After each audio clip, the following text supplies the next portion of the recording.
మన ప్రభువైన యేసుక్రీస్తు నామమున శుభవందనాలండి. ఈరోజు దేవుని వాగ్దానం కీర్తన గ్రంథం 118 అధ్యాయము 8, 9 వచనాలు.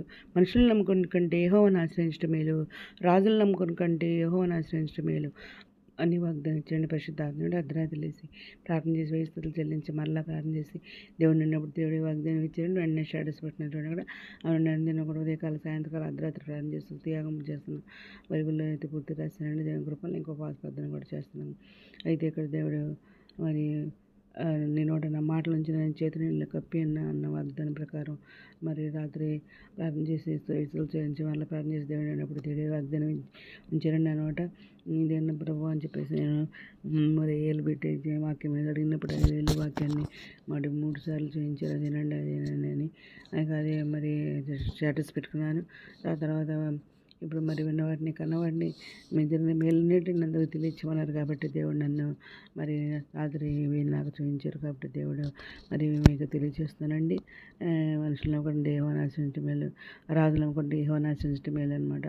అక్కడ దేవుడిపై నమ్మకం మరి ఉంచడం గురించి మాట్లాడుతున్నారండి. ఇది ఇక్కడ సామెతల గ్రంథము 3, 5, 6 వచనాల్లో నీ సబుద్ధిని ఆధారం చేసుకుని కానీ నీ పూర్ణ హృదయంతో యెహోవా యందు నమ్మిక ఉంచమంటున్నారు. నీ ప్రవర్తన అంతటి యందు ఆయనకు అధికారం మనం ఒప్పుకొనము అంటున్నారు.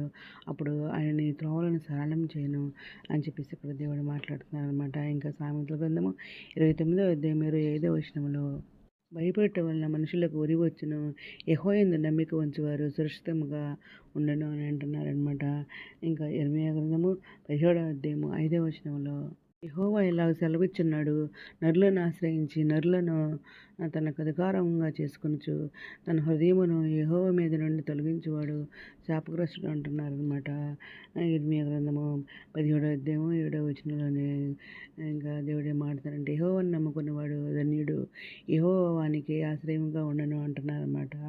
యెహోవాయే మన ఆశ్రయం అని చెప్పే కీర్తనలు చూస్తే ఇక్కడ కీర్తన గ్రంథము 20వ అధ్యాయం 7వ వచనంలో కొందరు రథములను బట్టి కొందరు గుర్రములను బట్టి అతిశయపడుదురు, మనమైతే మన దేవుడైన యెహోవా నామమును బట్టి అతిశయపడదుము అని అంటున్నారండి.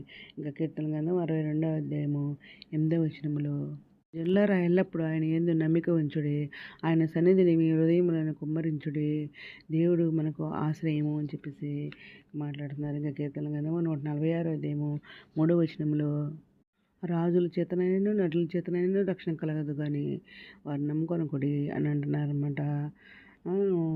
దేవుని మరి వాక్యంపై ఆధారపడడం గురించిన నూతన నిబంధన మరి ఇక్కడ దానిలో ఈ వచనం చూస్తే మత్తయి సువార్త 6వ అధ్యాయము 33వ వచనంలో కాబట్టి మీరు ఆయన రాజ్యమును నీతిని మొదట వెతుకుడి, అప్పుడు అవన్నీ మీకు అనుగ్రహించబడును అని అంటున్నారన్నమాట.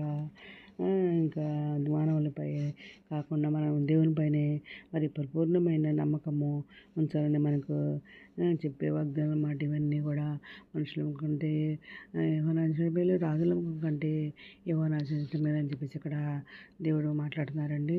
ఈ దినం మరి దేవుణ్ణి నమ్ముకోవాలి, మనం మనుషులు నమ్ముకోకూడదని, మరి ఏదైనా మనకు అవసరమైతే ప్రార్థన వల్లే మనకు అది సాధ్యమవుతుందని, అది కూడా ఉపవాస ప్రార్థన వల్ల, అది కూడా మరి మారు మనసు పొంది రక్షణ పొంది మరి పాపాన్ని క్షమాపణ ఉంది ఆయన రక్తంలో కడగబడి మరి ఉంటే అప్పుడు దేవుడు తప్పకుండా వారి ప్రార్థన ఆలకించి వారికి అడిగినవన్నీ కూడా ఇచ్చే దేవుడు మన దేవుడు అనమాట.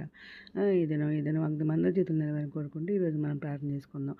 మౌనద్ర సరస్వతి ముందర నీ ఘనమైన ఎలా స్థుతిస్తున్నా తండ్రి, మమ్మల్ని నిశ్చయమంగా ఆశీర్వదించండి తండ్రి, మా సరిహద్దులను విశాలపరచండి తండ్రి, నీ చేయి మాకు తోడుగా ఉంచండి తండ్రి, మాకు కీడు రాకుండా దాని నుండి మమ్మల్ని తప్పించండి తండ్రి.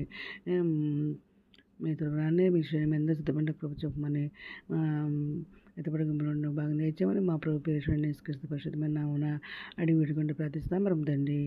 ఆమేన్. ప్రభు సేవలో మీ సహోదరి.